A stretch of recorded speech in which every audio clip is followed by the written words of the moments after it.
Pleasure to your viewers of Equinoxe Television. It's 6 p.m. by 6 o'clock. We thank you so much for joining us on this edition of the news. As usual, my name is Anna Bilaleke. We begin right away with our Majesteri's patients with renal insufficiency in Cameroon call on the powers that be to subsidize further the cost of hemodialysis in hospitals across the national territory. The patients say the high cost of treatment is the rate or one of the causes of the mortality rates of kidney patients in Cameroon. And also in this newscast, we will be taking you out of the country to tell you that the Biden administration of the US of A appoints a Cameroonian to head one of the strongest units of the US Army. Who really is Dr. Kamwa? We will be telling you more in this edition of the news. Stay with us.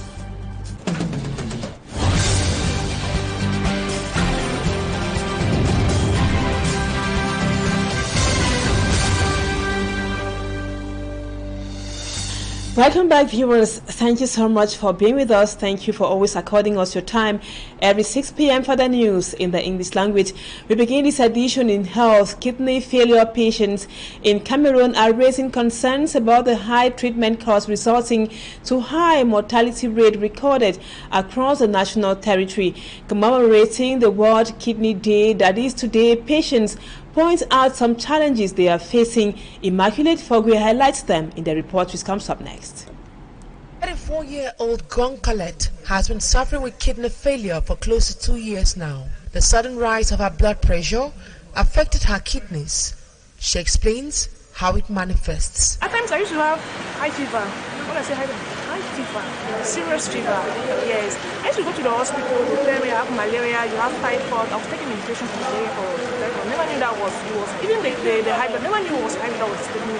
Until one day I had to change the clinic. When I got there, they discovered it was my high blood. That's when, because I was constantly sick. So much time, people were even thinking I was even having AIDS. I was sick today, I'm in the hospital tomorrow. Although dialysis is currently being subsidized by the government, patients still complain of the high cost of medications and other items needed for treatment. There's so many difficulties. Even to dialyze is not easy. To have drugs is not easy. Even to have medication is not easy. I know kidney failure is not something that you just go and buy tablet at the roadside. No. The medication is very expensive. According to Professor Ali Marie Patrice, about 14% of Cameroonians are suffering from kidney failure, with young people and children most affected. She attributes the rise in the cases to late diagnosis. Infectious disease. Infectious disease can be everything.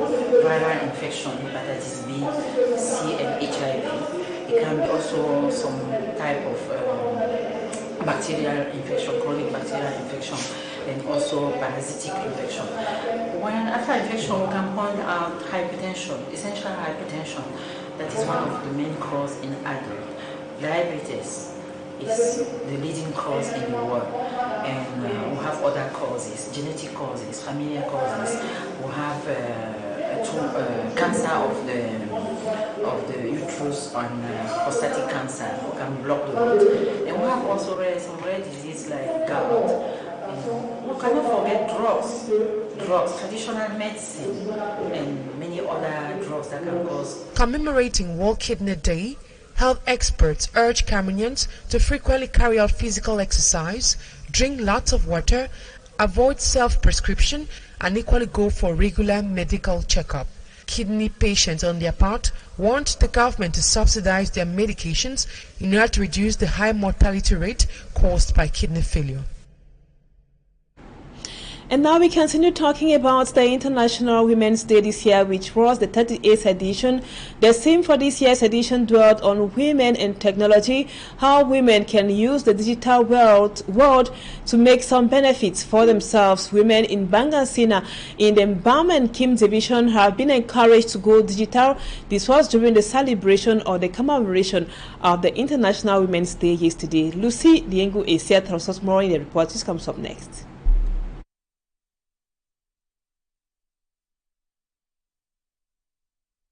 As digitalization intensifies around the world, women of Bangasina in the Bam and Kim division have been encouraged to get familiar with technology.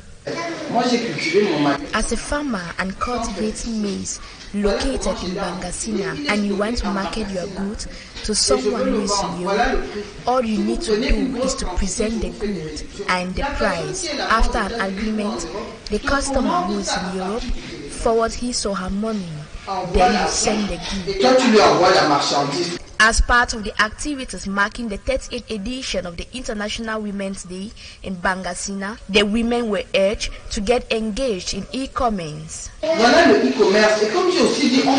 e-commerce, we don't need to stress. Just having WhatsApp on our phones, we can communicate with people in and out of Cameroon. There is a lot we can do with our Android phones. To accompany these women who are predominantly into agriculture, they were supported with 400 chairs and 40 wheelbarrows. We have supported the women with chairs and wheelbarrows. This is just to encourage them in their activities.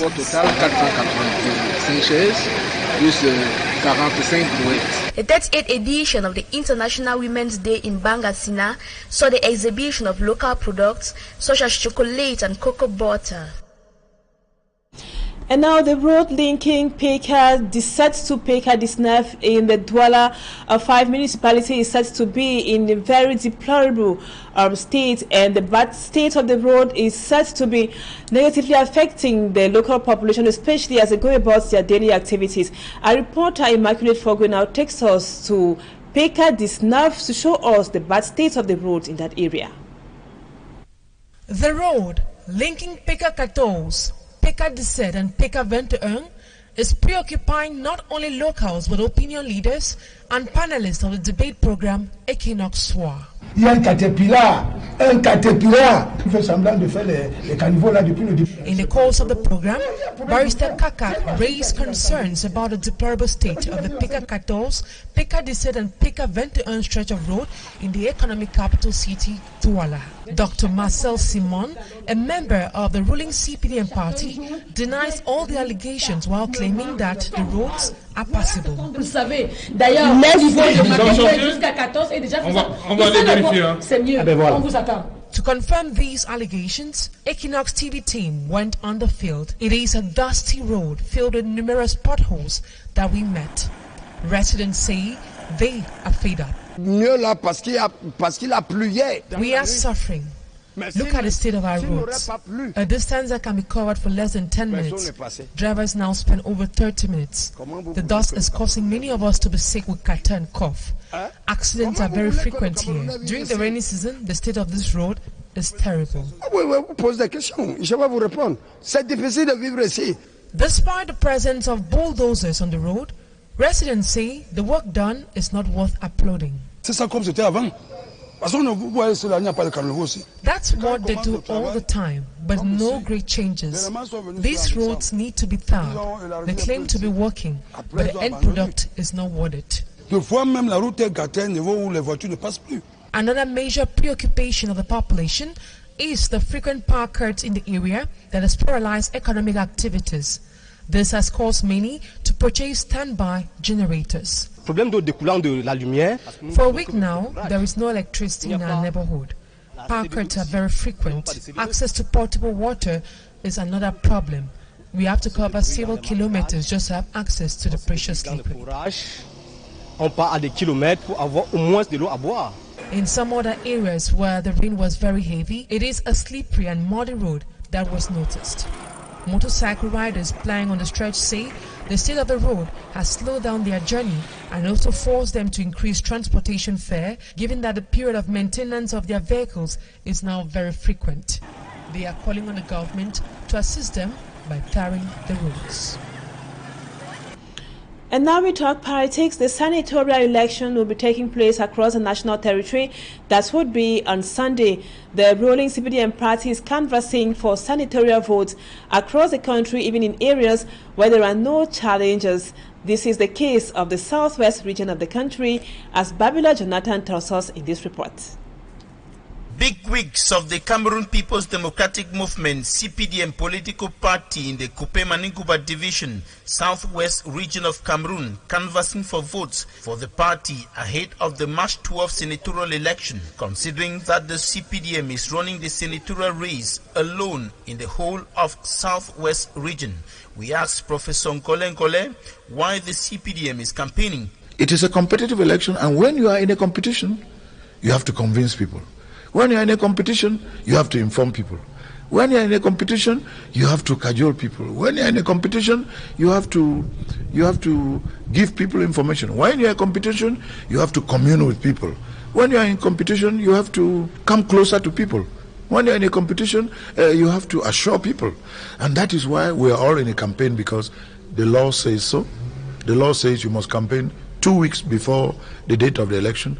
At the head of the delegation, CPDM Central Committee member, coordinator of the party's academy, and former minister Elvis Nkole tells the people the importance of the Senate. We need the Senate and the senators so that our councils, regional councils and municipal councils can have representatives of theirs whom they voted to always represent them and get development advantages for them. This representative importance of the second institution in Cameroon is not felt at the grassroots, and this is why the people are asking the senators to press for solutions to their multiple plight. Here we are in Kupe Maninguba. This is Bangem. I'm assuring you that in some months to come, you will not be able to enter Bangem because of the bad roads. You will not be able to go to Tombel. You will not be able to go to Nguti. In this wise, this present generation of senators, I am pleading to them to talk much on the real empowerment of the regional council and the municipal councils, so that they can work for the people and satisfy the people. In the Nyong and Kele division, central region of Cameroon, the fight is stiff as the CPDM is challenged by 3 other political parties, including Honorable Cabral Liby's Cameroon Party for National Reconciliation. Les 2 mandats qui sont passés, il n'y a pas une réelle évolution. Nous avons mis en place les conseils régionaux, il y a les communes qui existent, mais un certain ensemble de responsabilités qui doivent revenir aux régions ne sont pas encore implémentées. CPDM Center Senatorial Election Campaign Manager, Communication Minister René Emmanuel Sadi is on the field in Ezeka. The militants were there enthusiastic. Despite the challenge from the other parties, he declares that the CPDM is standing tall and will make good results Saturday. And now we talk something else. By the year 2050, 1/4 of the population of the planet will be on the African continent. That is, according to experts defending the foundational importance of Africa. Experts challenge women to shun the complex and prepare for an offensive and go for decision-making positions. For me, Armstrong Sander is a man on that beat.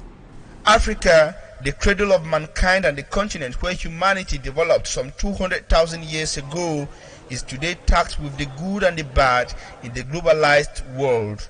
Africa in some cases is losing her authenticity, as illustrated by the complex of white skin in some women. La dépigmentation de la peau pour avoir une autre couleur, c'est un phénomène d'il y a 10 000 ans seulement. Part of solutions to put an end to this phenomenon, qualified by others as the cultural colonization of the continent, involves strengthening the education and training system, but above all, by overhauling these structures and their content. Secondly, the adoption of transformations that should strengthen the presence of women in decision-making spaces and ensure their competitiveness, according to experts. Autant le mariage n'empêche pas les études, autant les études n'empêchent pas le mariage. On peut très bien faire les deux. During this conference at the University of Douala, authors, women opinion leaders and female politicians discussed with young students the role of women in changing this world. Among other things, researchers revealed that the world will find 1/4 of the population of the planet on the African continent by 2050, African women by their majority must prepare their offensive now and not tomorrow. We will be talking more about women in decision-making positions in the second part of the news. And now, a Cameroonian has been appointed as cybersecurity chief of America's defense powerhouse, the Pentagon. Charles Kamwa from the West region of Cameroon was elevated to this high position by the president of the USA, Joe Biden. Mala Glory in the report, which comes up next, now gives us his functions in this new position. Kamwa has been appointed to the head of the cybersecurity unit of the America's defense powerhouse, Pentagon.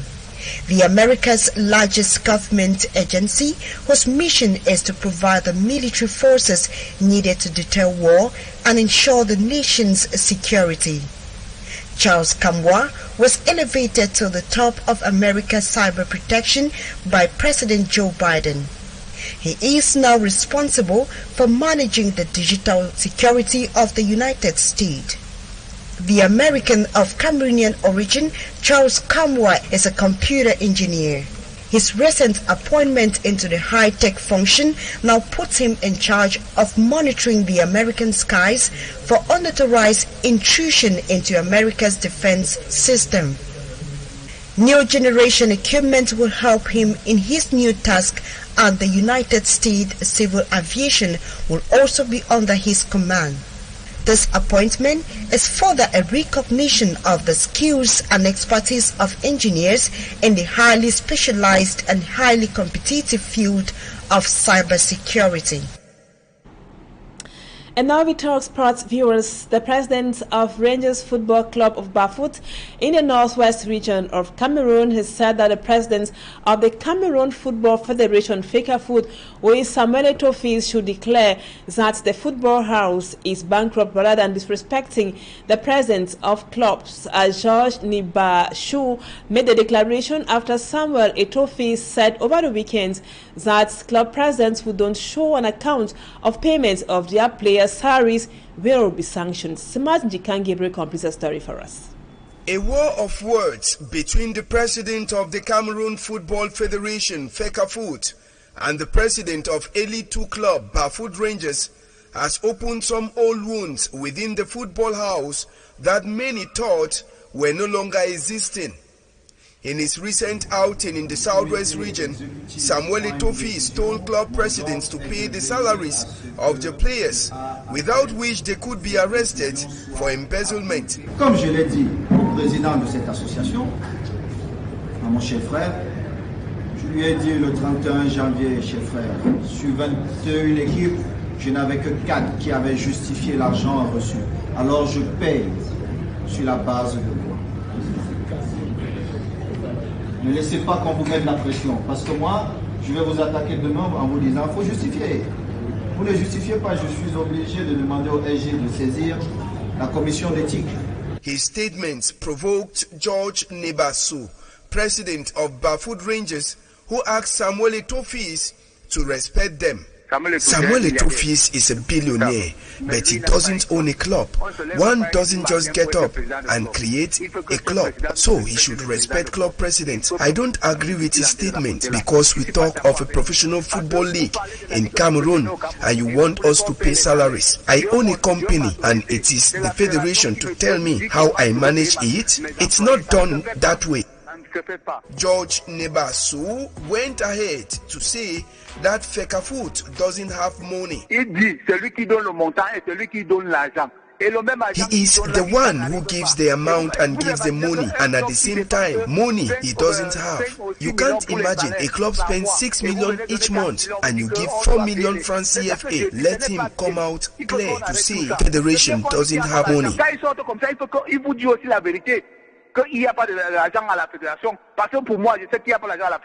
Since the start of the 2022-2023 football season, clubs have on several occasions threatened to boycott the matches of the league, asking the federation to respect the engagements it took with them.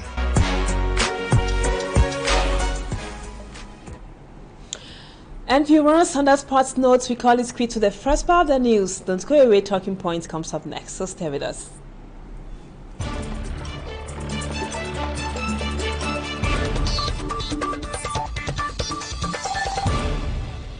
Welcome back, viewers. Tonight we continue talking about women. Is the month for women, dedicated for women and their rights. Today we are receiving another woman. She is beyond Berry Cynthia. She is a women advocate and also a leader. We're going to be talking about women in decision-making positions. Berry Cynthia, we thank you so much for accepting to be our guest on Talking Points tonight. I would just want to find out from you, first of all, the International Day for the Rights of the Woman just ended. That was yesterday, and the activities or the commemoration, or let's call it celebrations, were somehow a little more calm and more responsible. How did you appreciate? What's your appraisal of yesterday's activities? It's a pleasure to be here. Good evening. I'd like to start with the theme which struck me the most about the Women's Day. We spoke about equity, and there was this general sign that went up and some people closed their eyes. And when we talk about equity, it's good to define equity, which is usually used as a synonym to equality. But equity is just having access at the same rate to any other person to certain things. So what I loved about this Women's Day was particularly the theme, because it called us to digitalization, which is an age we are in, and it called us to be more aware of what equality can bring to us, digitalization in that sense. So I would like to say it was a very good theme. In terms of the celebration, I felt a little bit like the feast was not taken like we did in previous years. I could see a lot of loincloths still lying around, not being bought, and they were filled in tailoring shops. They weren't being bought, they weren't being used. We had a lot of women who were walking without putting on the Galleria for the day. Why could this be? I think it had to do maybe with the rising cost around the world.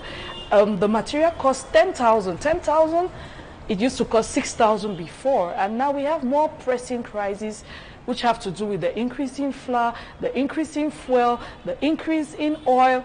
And so I think women, being the custodian of the kitchen, were a little bit more firm to the use of their money, and thus maybe that's why we had a lot of loins not being bought, and thus the atmosphere. And now, can one of the reasons be enough sensitization on women about the celebration of the Women's Day? We have the impression that women have been told, have been educated to get to understand that it's about their rights, about them knowing what they want and how to go about achieving what they want. Are you of that same opinion? The sensitization will not necessarily be on how we celebrate a day. The sensitization has to do with us, how we carry ourselves every day, women empowerment, the confidence we build from within, how we carry ourselves in workforce, how we carry ourselves at home, how we carry ourselves in society. It's more of a lifestyle, and what women should realize, based down in their hearts, how to carry yourself, how to move in society, and how to react. And women empowerment usually brings us together, where we know that as one we can achieve. The 8th of March is just a day to celebrate. It doesn't mean it is a day to, I don't know, make a woman or bring a woman out of. It's a day to celebrate our humanity, the fact that we are women. It's a day set aside to celebrate, and we know what it means to celebrate. This day can have us go back to history and bring women of value who have helped us in many ways. We have women in all industries. We have women in finance. We have women in government, ministers. We have women who have changed our history if we go back in time. And this day could be a day that we use to celebrate such people, such heroines. We have the late Queen who just died. That was also an epitome of leadership. It's another day we can call up such names to celebrate them. You talked about the theme earlier on. It dwelled, like I said a while ago, on women and technology or digitalization. According to you, how can that impact digitalization? How can that have a positive impact in the life of women? I would like to say digitalization impacts the lives of everybody. And whether you are into digitalization or not, it has come to you. We are in a revolution. The world is moving. The world is changing. I'll call digitalization a fourth revolution. That means that you are either moving along or it's going to carry you along. I'll explain. My grandmother calls me on phone and she just wants to know how my day has gone. She's using a mobile phone. Do we say she's at the age of digitalization? Oh yes, because 50 years ago, there was even no light in the village I came from. And thus, today, because of digitalization, she can charge her mobile phone and she can reach out to me. And there's a difference. Let's take us back 50 years ago. She was probably going to write a letter, or I write a letter, post through the post office network, and it gets to her 3 months down the line. Today, and when she gets that letter, she will not have the emotion of my voice. But today, my grandmother can appreciate my voice. If I ask my grandmother, how are you? And she says, I'm fine, I can feel that joy and emotion. That is defining digitalization at a basic level and how it has affected an older generation. Now let's come to our generation.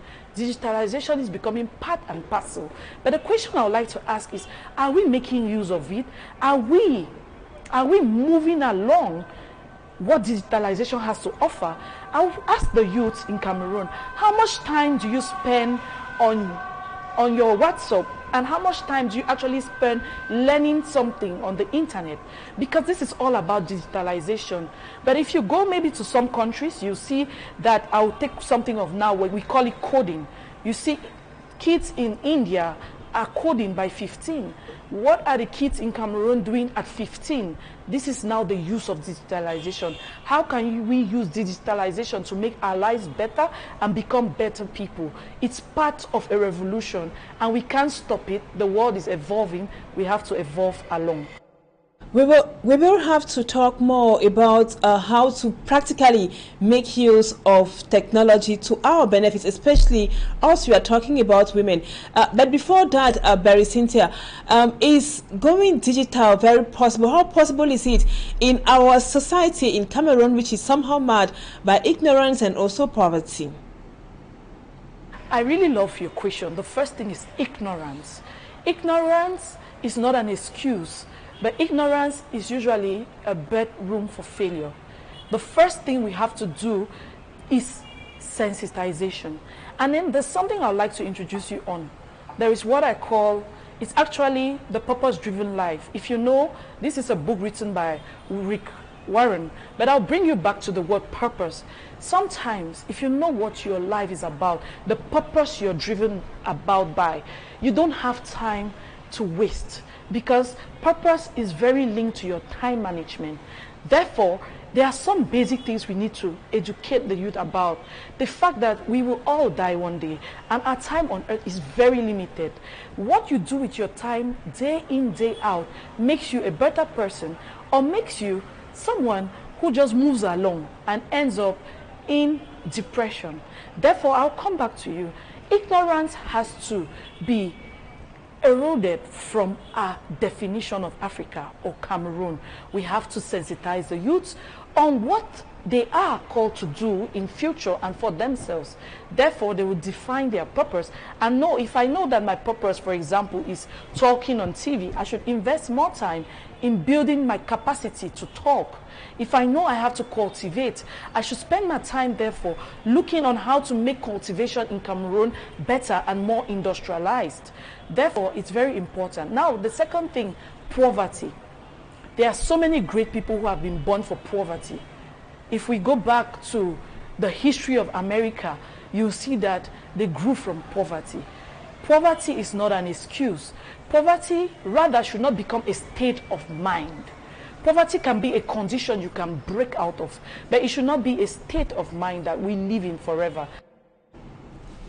And now, Barry Cynthia, how can someone actually, let's take for an example, a very common example, someone who sells plantain or granules in the street, how can that person digitalize his or her business to make more profit to the benefit, to her benefit and that of her family? All right. To the lady who is selling granules on the street, this is my advice to you. You have a cell phone in your hand. you can get in contact with somebody who can digitalize what you're doing. Instead of selling on the road, we can use the phone as a marketplace. Therefore, this will help you to reach out to people who cannot even reach out to where you are. This can help you to send your granules to somebody in Boya, just using the normal network.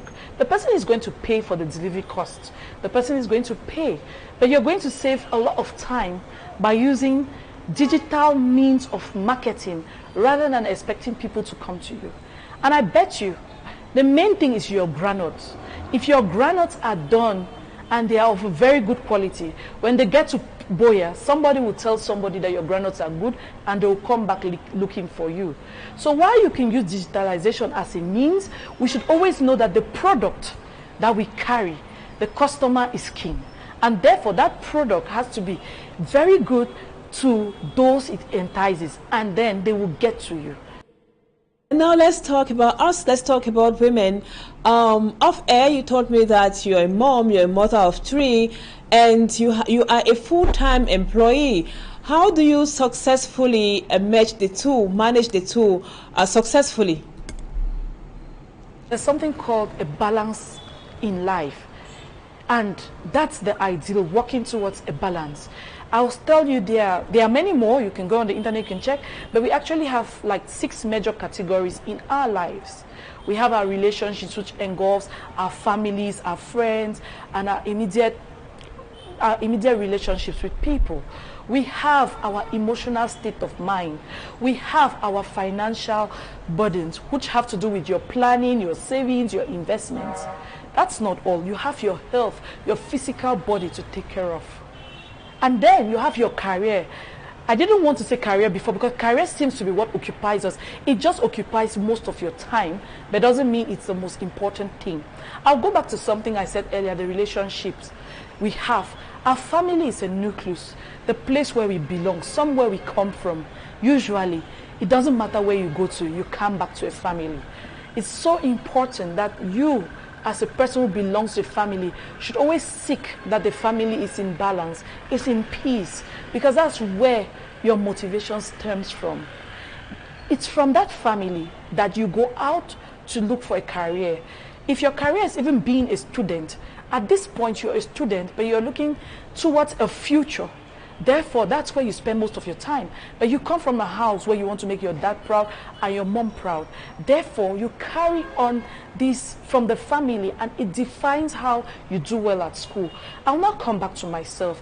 I pride in my family because one day they might not be around. But for now, I pride in my family. And as a mother, I try to make my home as peaceful as ever for everybody to live in a conducive environment. This positively achieves my emotional state of mind. And then financially, I really work. I might not be fully competent in planning. My husband knows that, but I work with him because he's a good planner. It's a family. So we plan financially. Every sphere of life is important. From the education of yourself, the education of your kids, to the education of those that you can help. There are so many people who need help. That takes planning. We also have to plan how we eat. Because as I said, health is one field. You also have to plan financially how to spend on your health. It could be eating good food at a particular time. It could be going to the gym. It could be taking a walk. But we have to be aware of these categories that exist and always try to evaluate them more often than not so we stay in a balance. This would actually prevent you from going into a depression, which most of us suffer from without knowing. Thank you. As women. And Madame Bayon, I must ask this other question. We cannot be talking about women without talking about gender issues. You know, there is equity and equality. Have you had instances, maybe at the workplace, maybe in a society, where a man is like, why is she the one who is in this position? It should be a man's position. Women in decision-making positions. How do you handle that as a leader? I'll tell you, I'm born as the only girl, and I have 3 brothers. So that's a perfect question for me. It means I've grown up in a male-dominated area. But I'll tell you something about picking out positives in every situation. By growing up with boys, I've developed tenacity, which Other men don't frighten me because with tenacity, I can stand my grounds. And I've also grown up in an era where I know I'm focused. As I said, purpose driven. I know where I'm going to.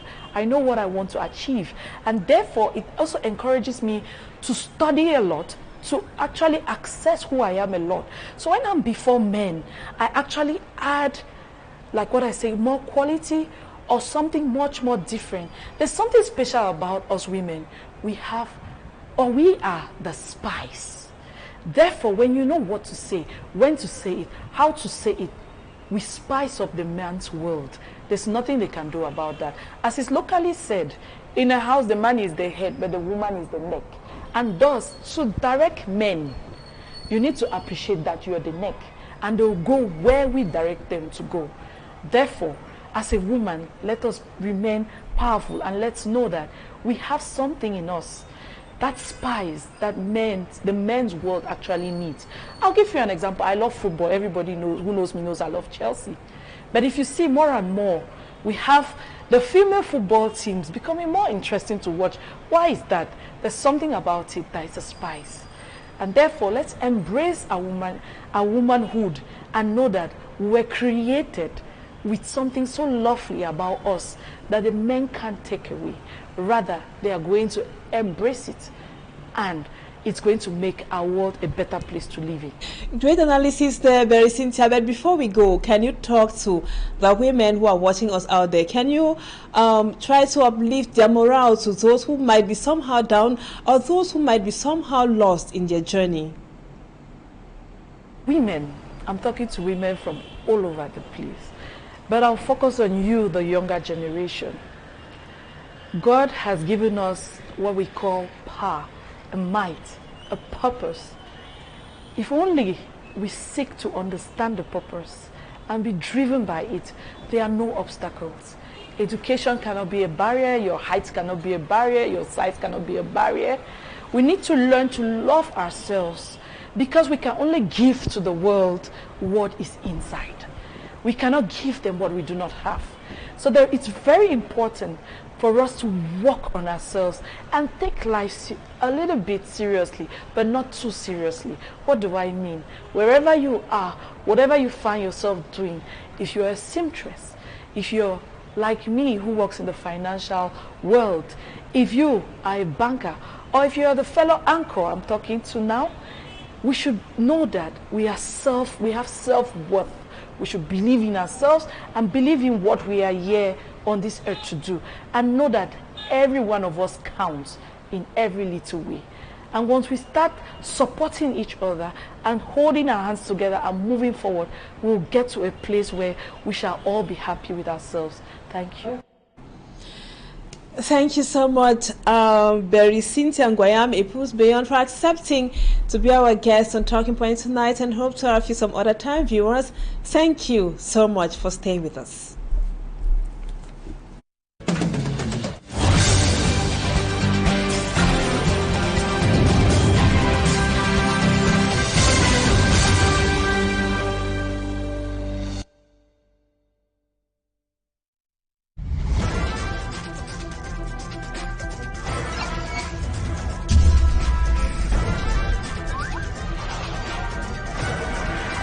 Equinoxe Télévision, au-delà de l'image, nous rendons compte.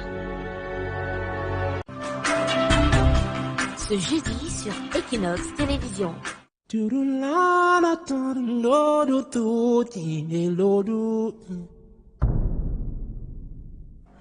Voilà que ça l'hôpital. Quand il était conscient, il avait 2 pieds. Voilà ça, 2 pieds. Pendant 2 mois.